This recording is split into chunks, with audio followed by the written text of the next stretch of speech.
नमस्कार, मेरा नाम है राजकीय वर्मा और आप देख रहे हैं रिपोर्टर जी। भारतीय रियल एस्टेट मार्केट की चमक दमक वाली तस्वीरों के पीछे एक अलग ही हकीकत छिपी है जो इन्वेस्टर्स को सतर्क रहने की चेतावनी दे रही है।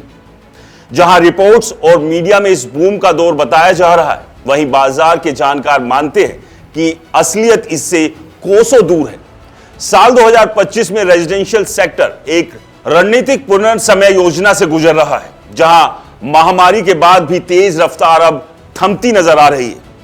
दोस्तों, प्रमुख शहरों में सालाना बिक्री 14% गिरावट के साथ खरीदारों की बदलती अपेक्षाओं को उजागर कर रही है, जो पिछले साल की भारी कीमत की बढ़ोतरी से तंग आ चुके हैं। यह बाजार की परिपक्वता का संकेत है, ना कि संकट का, क्योंकि तिमाही आधार पर बिक्री स्थिर बनी हुई है।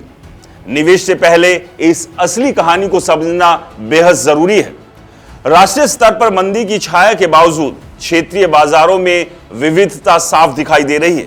दक्षिण भारत के दिग्गज शहर बेंगलुरु और चेन्नई ने मजबूत परचम लहराया है, जहां सालाना वृद्धि 16% और 33% दर्ज की गई है। चेन्नई, जिसे दक्षिण का डेट्रॉइट कहा जाता है, ने 2024 की दूसरी तिमाही के 3,984 यूनिट से उछलकर 2025 की समान तिमाही में 5,283 यूनिट की बिक्री हासिल की। वहीं बेंगलुरु भी पीछे नहीं रहा, जहां 13,495 से बढ़कर 15,628 यूनिट बिके। मतलब आईटी सेक्टर और विविध आर्थिक आधार ने इन शहरों को बूम की राह पर बनाए रखा, जबकि चेन्नई की 11% तिमाही वृद्धि मैन्युफैक्चरिंग और इंफ्रास्ट्रक्चर की बदौलत आई।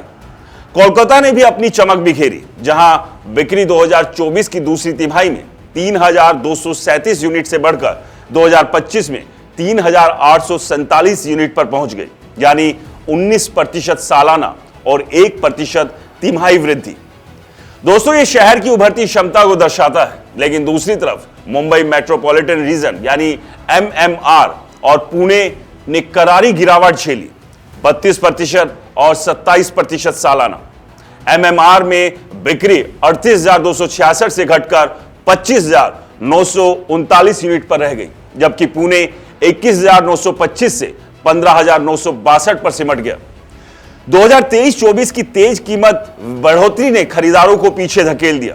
फिर भी यह शहर कुल बिक्री में 27%, 16% और 16% का योगदान देकर शीर्ष पर बने हुए हैं।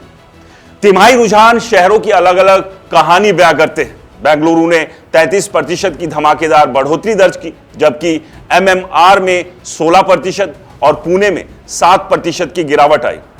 दिल्ली एनसीआर ने 19% तिमाही उछाल दिखाया, लेकिन सालाना आधार पर बिक्री 11,065 से घटकर 10,051 यूनिट्स पर रह गई। हैदराबाद ने 8% की बढ़ोतरी के साथ स्थिरता बनाए रखी, 12,296 से 11,513 यूनिट, जबकि अहमदाबाद में 12% तिमाही गिरावट के साथ बिक्री 9,500 से 9,451 यूनिट्स पर आ गई।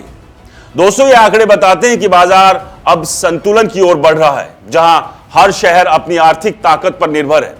नई सप्लाई के आंकड़े बिल्डर की सतर्कता को उजागर करते हैं। 8 प्रमुख बाजारों में नए लॉन्च सालाना 17% और तिमाही 10% घटे हैं, जो मांग में आई गिरावट और हाल की कीमत की बढ़ोतरी का नतीजा है।